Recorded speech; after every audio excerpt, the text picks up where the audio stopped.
On a fait des formations agricoles, donc je dirais les aides à l'installation, c'est un peu la suite logique, quoi. Je dirais, il est normal d'aller chercher, pour moi, il est normal d'aller chercher les aides à l'installation quand on a un cursus agricole. Et je dirais aujourd'hui, les aides, ça rend aussi possible les projets, quoi. Les DJA, moi comme mes associés, on a la politique de la garder en perso, mais de ne pas y toucher. Et que s'il vient un moment de coup dur sur l'exploitation, pour on ne sait quelle raison, un problème sanitaire, on peut imaginer le pire, un incendie ou quoi, et ben on a au moins les 3 DJA qui sont là pour avancer de la trésorerie en cas de besoin. Bon, encore une fois, on a de la chance d'être dans une filière qui est rémunératrice, donc on n'en a pas, puis on a la chance de ne pas en avoir eu besoin pour s'installer, pour créer un fonds de roulement pour faire tourner l'exploitation, parce qu'on avait une exploitation qui tournait déjà très bien. Grâce au Cédan aussi, hein, parce qu'il faut le dire. Donc voilà, tout le monde ne peut pas se le permettre, mais nous on a cet avantage-là, ça fait une sécurité, quoi. Là cette année, elles sont passées, elles ont été bienvenues, les aides à l'installation. On permet de bloquer une partie du trou déjà.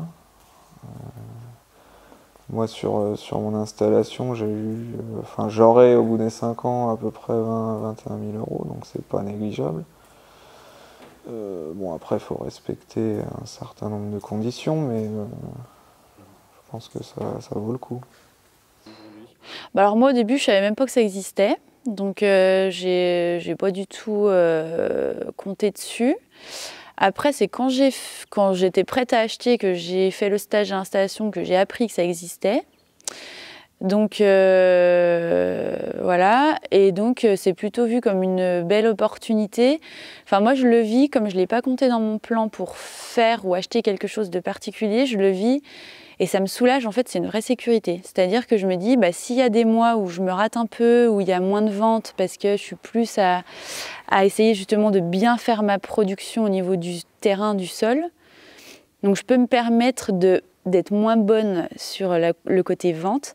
Et du coup, moi, ça me rassure énormément parce que je me dis, c'est bien, grâce à ça, je vais quand même pouvoir avoir toujours mon 500 € de salaire et planifier ma culture comme j'ai envie, prendre du temps là-dessus. Donc ça, moi, je le vis vraiment comme ça. Et c'est mieux, je pense, que de l'intégrer dans son financement, à être complètement utile. Bah, c'est vrai que c'est un avantage, quoi. Pour démarrer, ça fait un petit coup de pouce quand même. Pour commencer. Après, il y a un petit peu de papier à faire, quoi. Un petit peu de papier à faire. Après, je pense que si, c'est quand même pas mal pour débuter. De la trésorerie au départ, c'est-à-dire permettre en fait de débuter l'activité, je dirais avec un petit matelas qui permette voilà, de passer les premiers mois d'installation, de faire aussi peut-être les premiers les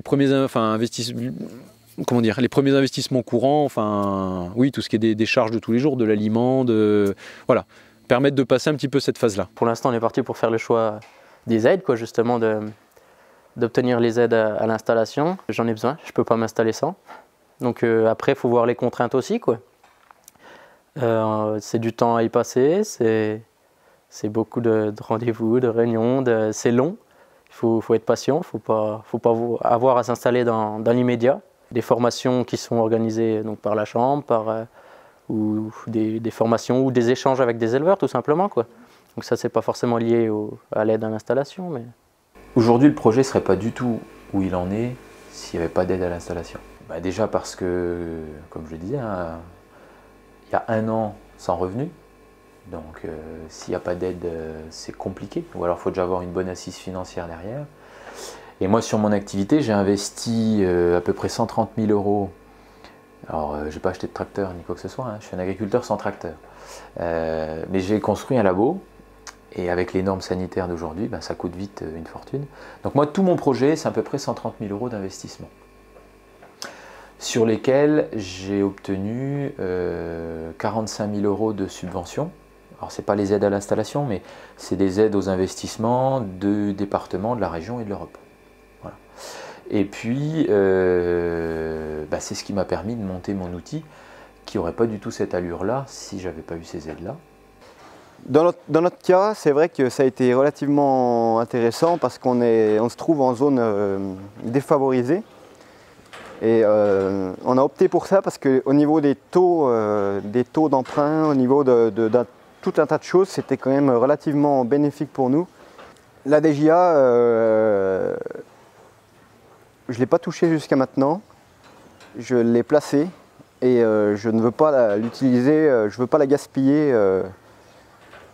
C'est sûr que ça fait plaisir quand on voit arriver ça sur notre compte, mais j'ai absolument voulu la placer. Bon, c'était un choix hein, de toute façon, mais ça m'apparaissait plutôt comme une évidence, un financement à prendre pour l'exploitation, quoi. Ouais. La DJA en elle-même, je l'ai placée pour la plupart. Il y a pas mal de petits achats qui rentrent pas dans le PDE, qui ne sont pas financés par des prêts, donc elle a pas mal servi à ça et puis à vivre la première, la deuxième année.